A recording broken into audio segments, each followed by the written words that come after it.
Welcome to Down South Football Podcast. This is Bernard Williams here. We got our boy Chauncey Tuck in the building and Mr. David Gardner. Today we have the special honor of having Mr. Kevin Noon, editor of BuckeyeGrove.com at Ohio State Rivals, part of the Rivals.com Yahoo Sports Network. Kevin, I know you're in Miami. I know it's Sunday morning, man. We appreciate you getting up for us, man. How's everything going? Going great. You looking forward to the game? You know, just been running around 50 years old, acting like I'm 20, trying to go out and hit all the bars and see all the ladies and everything else. And neither of them are going all that well. Hey, at least you're out there trying to do it. I think we all rather be in Miami because it's 30-something degrees here in Birmingham. So I guess one of the main questions out front, let's just go ahead and talk about it, is Justin Fields' health. What do you know? What can you tell us at this point? It's one of the biggest issues that everybody's talking about right now. Just got off a Zoom call with Ryan Day earlier here on Sunday, and he says he's going to be fine. The thing is that you never really know. I mean, if Justin doesn't give the information to the coaches, I mean, if you're a gamer, you're not going to be like, oh, yeah, really, I feel like I'm 60%. I don't feel good or whatever. I mean, he's a gamer. He's going to, even if he is 60%, he's going to tell him he's 95% or whatever. But probably not going to want to take a helmet to the ribs against Alabama or anything like that. Probably not going to run the ball quite as much, as many design quarterback runs, but he's going to do whatever it takes to get out there and win the game. And, Ohio State certainly needs them. When you go back and look at just who the number 2 quarterback is, C.J. Stroud, who I think has had a grand total of 14 snaps this year because Ohio State never really was able to get these younger guys in. I mean, some of the games were obviously out of reach or whatnot, but with so little football played, you've got to play your ones. I mean, you can't sit there and just say, all right, we're going to just park you and put you down and just let you sit. So there's not really a lot of opportunity to build any depth behind them. So as Justin Fields goes, is how Ohio State goes. And speaking of health, the health of Wyatt Davis and also on that same accord, the quote unquote reported COVID issues that's going on the defensive line. Is there anything you can give us on those two topics? Wyatt's fine to my knowledge. I mean, we've talked to him or whatever. I mean, he's kind of been battling, a little bit of this, a little bit of that. I mean, we do remember him laying on the turf at the Superdome after one of the Ohio State touchdowns. But yeah, he says he's fine. And as for the defensive line, COVID rumors or whatnot, I expect Ohio State to be down a couple of guys. They don't put out injury reports, or they put out like an availability report the day of the game. So, we'll probably know at about 6 Eastern or so, maybe 7. They may really just drag this out. It won't be easy if they're down a couple of guys that are being kind of rumored out there or whatnot, but it's kind of just a next man up. And if we're being truthful, it's not like Ohio State's going to hold Alabama to 21 points to win the game that way. I mean, it's all about Ohio State's offense. I mean, you have to sit there, and I'm probably getting ahead of myself, but you just can't let Alabama march down the field in 2-3 plays. You've got to at least make them work for it. And it's going to really come down to Ohio State being able to score the way that Ole Miss scored against them, the way that Florida scored against them, and it's going to have to be more of that type of blueprint. Yeah, that's kind of what I was thinking, but you hear the COVID issue, so I just want to make sure that we ask about that. I got just one more question before I let the guys go ahead and get in. The Shaun Wade comment that he said about facing the best, of course, with Devonta Smith. Are you expecting him to be locked down, like covering him one-on-one all the time? Or do you think it's going to be based off formation? And he hasn't had the best of showings all year long. I was hoping he was going to turn into the kind of lockdown corner, but what's your perspective on this Shaun Wade versus Devonta Smith matchup? Well, at least he didn't vote him 11th in any sort of poll, Dabo Swinney style. Great point. Great point. I think it's going to be a matter of formations or whatnot, but I think Ohio State fans are a little worried about a Sevyn Banks or a Marcus Williamson drawing Devonta Smith. I mean, what happens if they plot Jalen Waddle out there? I mean, there's going to be a lot of, John Mechie's a hell of a player too. Nobody talks about him. So, it's been a progression for Shaun moving from slot corner to outside, and it hasn't always been clean. I think people first start having concerns in the Penn State game, but let's not sugarcoat it. Sean Clifford and Jahan Dotson made some plays. They made some plays on there, and I don't care who you were. I mean, you probably weren't going to break up those plays. I think the bigger concern comes from the Indiana game, where Ty Freifogel just kind of dominated Ohio State in that game, and there were plays where I think your cornerback should have made the pass breakup or whatnot. So it's gonna be a challenge. I mean, they're certainly going to have to figure some things out, but I don't think Shaun has played horrible. I don't know. I don't know if he necessarily had a defensive back of the year type of season for Ohio State in terms of the Big Ten. He was voted it. God bless him for that. He's a great kid. I know his dad. I mean, I've known him for a while, so I feel good for him there. But he's going to have to come out there. There are millions of dollars on the line in this game, because especially if the NFL, scouting process of the combine is canceled this year or whatever, you need to have as much good tape as you can. And going up against a guy like Devonta Smith certainly gives you the opportunity for some good tape, but conversely gives you an opportunity for some bad tape too. Dave, Tuck, yeah. That's fine. Kevin, first of all, I want to say thank you for coming on, man, and waking up this early, and especially down in Miami. I see the sun shining through in the room. I'm kind of envying you right now. But I guess one of my concerns too, man, was and I've asked this question before, is that at the end of the day, football is still football. No matter how they throw it around, you got to win that line of scrimmage battle. So, how do you see the offensive line of Alabama versus the defensive line of Ohio State? How do you see that kind of playing out? Yeah, that's going to be a big question. I mean, obviously, Alabama won the Joe Moore Award for the best offensive line in college football. Ohio State was also a finalist for that award. Ohio State's defensive line, they don't have a Bosa. They don't have a Chase Young this year. They don't have that one player that you have to game plan for every game. It's been a situation of where one guy has stepped up this game and maybe two guys have stepped up this game, and sometimes it's been on the edge and sometimes it's been on the interior line or whatnot.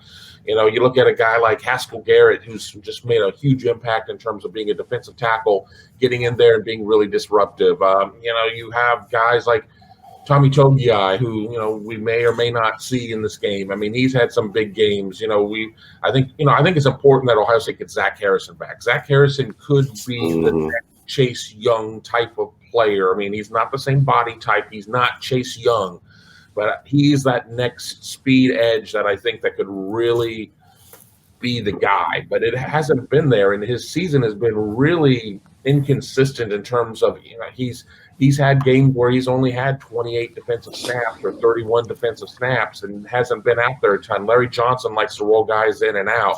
I think that Ohio State just has to figure out a way. I mean, it would be great if they could just figure out a way with 4 to create pressure, because Mac Jones, if you give him enough time and with those receivers, they can carve you up. So it's not going to, you can't do that. But conversely, you can't send everybody, because they're good enough to be able to just take advantage of that. So I think it's going to be really important for Kerry Combs and the defensive staff to have a game plan to where they can just change things up, try and confuse Mac Jones as much as possible. And you've got to lay a hand on him. You don't have to have 6 sacks to win this game, but you've got to get in there, and within the sound of the whistle, you've got to be able to hit them a couple times and see if you can give them a case of the yips. Right, and to your point, with them not having that Chase Young or that Joey Bosa, in perspective, that may be a little bit more dangerous, because because if I'm playing, if I'm watching film, I'm like, man, I don't know which one of these guys are going to have that type of game, that impact game. Versus, if I got Chase Young, I know, hey, I'm going to either run away from him, we're going to double him, we're going to triple him, whatever the case may be. Right. Because that was some knock on Chase Young from some people. Not going to name any names, but was talking about that. Chase Young wasn't that guy, but I mean, Chase Young is that guy. But it was just because offenses can divert away from it. I mean, heck, if he's playing on the right, you run to the left. I mean, you can double, triple team him. So with them just not really having that one standout guy where everybody can kind of, impact the game, that's kind of a dangerous situation. Right, exactly. So it's a case of Ohio State, certainly you don't know who's going to be a guy in each game, but you better have at least one guy in that game because if not, it could be bad. And I think if you really, you build upon the second half of the Northwestern game and you build upon, a lot of the Clemson game, Ohio State was getting that type of pressure, but Northwestern's Northwestern. God bless you. You won the Big Ten West. You're Northwestern. Clemson only had one returning starter on its offensive line with Jackson Carman, and there were just a lot of issues in terms of them maybe not having the Clemson lines that we're used to seeing. Alabama has an Alabama line. I mean, it is what it is. I met Alex Leatherwood when he was a recruit, and I already was like, that's a grown ass man right there. So 15 years old. So it's going to be real. It's going to be real. I think between Renard and things Kevin spoke on, I think I'm good. I think that's one of my most important questions. So I'm gonna roll it to you. All right, appreciate it. Again, Kevin, I appreciate you jumping on with us and everything. The guy he's talking about who said something about Chase Young last year was me. The only thing I said about Chase Young was I don't think he was the number 2 pick. I did not say he was not that good. I promise you. Go back, roll the tape. Anyway, we'll talk about that later. Anyway, the Ohio State guy that came in and put that picture about the trash can, what was that about? Because I was like, why would you try? I mean, I'm not a big believer in bulletin board material, but I just don't really think that was really, really smart of him to do that. Was that recently he did that? I was going to say, I'm trying to think of the instance you're talking about. Something about a trash can. I mean, I'm not a huge bulletin board guy either, but like the whole Dabo Swinney thing I talked about with the vote in the 11th. That you do that. Oh. I'm trying to think of the trash. I mean, the only people I remember with a trash can was Tennessee when they were champions of life. I don't remember any. I think it was the backup snapper held the trash can and he said, "I can't wait to know Alabama a lot better." It was like it was a snap. I was like, why would you do that? Backup. I mean, hell, I didn't even think about who that would be. I can't imagine somebody like doing that. I was like, y'all. Kevin, it's a picture floating around. It's a guy. He looks like he's after practice and he's holding up a trash can and he has a caption below it saying, I'm trying to get to know Bama better, bold, like quote unquote bold prep or whatever. But you can look it up. I'll have to look it up. Yeah, you have to look it up because his name is Rowan McCullough. So he's a walk-on. You were right. That's the backup snapper. I was like, his brother Liam played at Ohio State. He was a character, so I guess I shouldn't be surprised about anything anybody from the McCullough clan is doing. Okay. But other than that, what to attack? First of all, we'll go with the easier part. To attack Alabama's defense, what do you think they need to do as far as getting the run game going for Ohio State? And do you think that they can take advantage of something that it's not a real strong Alabama defense that we're used to, but do you think they can take advantage of a lot of stuff? What's some of the schematics you think Ohio State offense can take advantage of Alabama's defense? I would feel a lot better with a more mobile Justin Fields right now. I think that they're susceptible to the RPO. I mean, I don't think that anybody honestly out there just welcomes facing a running quarterback who does that at a high level the way that Justin Fields does it. So, I think you have to pass to set up the run in a lot of ways. I think you got to just, loosen up the box. I mean, I don't think that you have to get all tricky or whatever. Trace has been playing so well down the stretch. I mean, if he has like 130 some yards or whatever, he reaches 1,000 yards in an 8-game season, and we should really just throw the first 4 games out because he didn't do squat in the first 4 games. But I just think that it's going to be a case of getting out to the edges, but don't be afraid to run between the tackles as well. I mean, the Ohio State's offensive line has been opening up, Mack truck sized holes for Sherman and everybody else. So I don't think you go out there and necessarily get away from who you are. I think Ohio State's attack is good enough to be able to run the ball. But I think so much of that's going to be predicated on making sure that Alabama's concerned about Chris Olave, Garrett Wilson, and Jameson Williams out there at receiver. Because Ohio State certainly is going to be rolling in one of the best receiving corps that Bama's faced this year. I mean, I could point out some pretty strong players they've gone against in the SEC, but I'm going to go back to Ole Miss, and for full disclosure, my wife went to Ole Miss, so I watched a lot more Ole Miss than anybody else really should. And Matt Corral was inconsistent at best this year. He make 3 great plays, and then he would throw one right into the coach's lap. I mean, it was ridiculous in terms of that. And I think they're going to be facing better personnel in terms of what Ohio State has. And I think one of the biggest shocking things when I went back and watched the game is how much Ole Miss was able to run the ball. And Juice McAllister's not walking through that door. I don't know who their running back is, and I know who Trey Sermon is. I know what Trey Sermon can do. So I think that. But I will predicate that all by saying that was like week 4 of the season or something like that. We're now in week 15 or whatever. I mean, week 15. I mean. Alabama's gotten better. I mean, these young pups there are, they're not young pups anymore. So it's not like it's going to be something that you can just translate from here to here and say, all right, this is how it's going to work. Alabama's had time to get better, but all the respect in the world to what Florida was able to do this year, whatnot. But this is going to be a significantly major step up from anything they face against those teams. Florida, Notre Dame in the Rose Bowl of Texas. I mean, all of that. This is going to be very different. You're right, and I think one of the main things I think that Ohio State could probably be successful on is probably stretching the middle.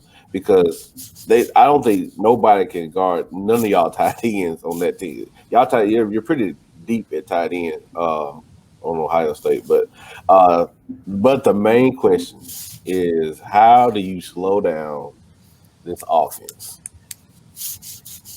I mean, that's pretty much that's going to be you got to slow them down. You're not going to stop them completely, I don't think, but do you play cover 2? Do you play cover 3? Do you play zone underneath? Do you play over the top? Do you keep everything in front of you?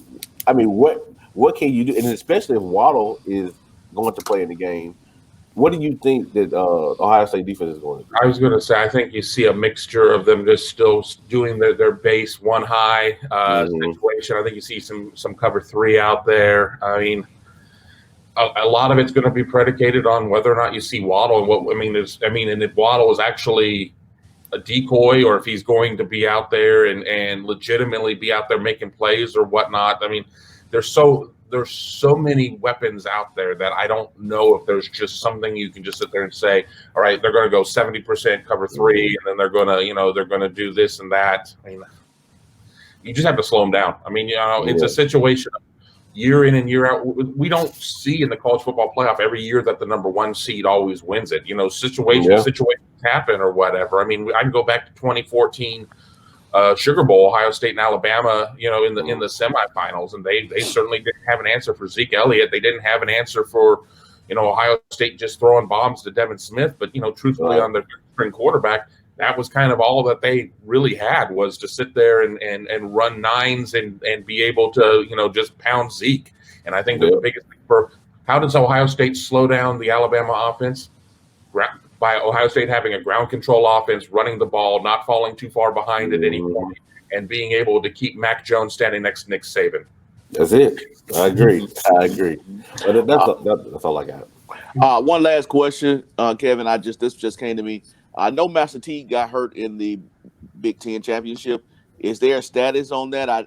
I didn't hear it. Hadn't heard anything on it. Without the availability report, I mean, I'm hearing positive things, but I don't know anything for sure. And Ohio State lost its other running back that had been playing kind of as number 2. Mayan Williams is back in Columbus. He came out and he didn't necessarily say he had COVID, but I know he's not hurt, so I'm assuming it's COVID. But he did come out and say on social that he was not with the team for this trip or whatnot. So Ohio State certainly could use Master Teague as that change of pace back for Trey Sermon right now. You've got for the love of God, don't get away from your hot back at this point or whatever. Right.